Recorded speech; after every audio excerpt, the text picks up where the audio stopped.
உழைப்புக்கு ஏற்ற பதவி அவருடைய வீட்டு கதவை தட்டி தானாக வந்து பதவி கொடுக்கின்ற கட்சி அண்ணா திமுக கட்சி. திமுக அப்படி அல்ல, அது ஒரு குடும்ப கட்சி, வாரிசு அரசியல், அது ஒரு கார்பரேட் கம்பெனி. திமுக கட்சி அல்ல, கார்பரேட் கம்பெனி.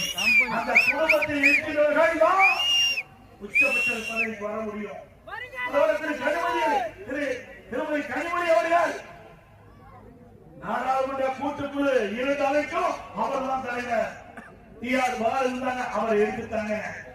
எல்லாமே திமுக கட்சி சேர்ந்ததான், திமுக கருணாநிதி குடும்பத்தை சேர்ந்தவர்கள் பதவிக்கு வர முடியும்.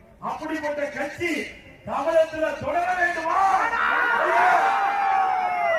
குடும்ப ஆட்சிக்கு வாரிசு அரசியலுக்கு முற்றுப்புள்ளி வைக்கின்ற தேர்தல் 2026 தேர்தல்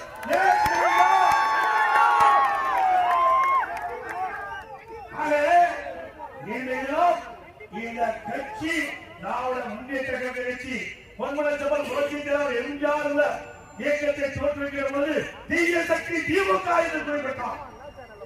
அன்றிலிருந்து இன்று வரை அனைத்து இந்திய அண்ணா திராவிட முன்னேற்ற கழகம் தீய சக்தி திமுகவை வீழ்த்துவதற்கு எவ்வளவோ அவதாரம் எடுத்து வீழ்த்தி வந்த கட்சி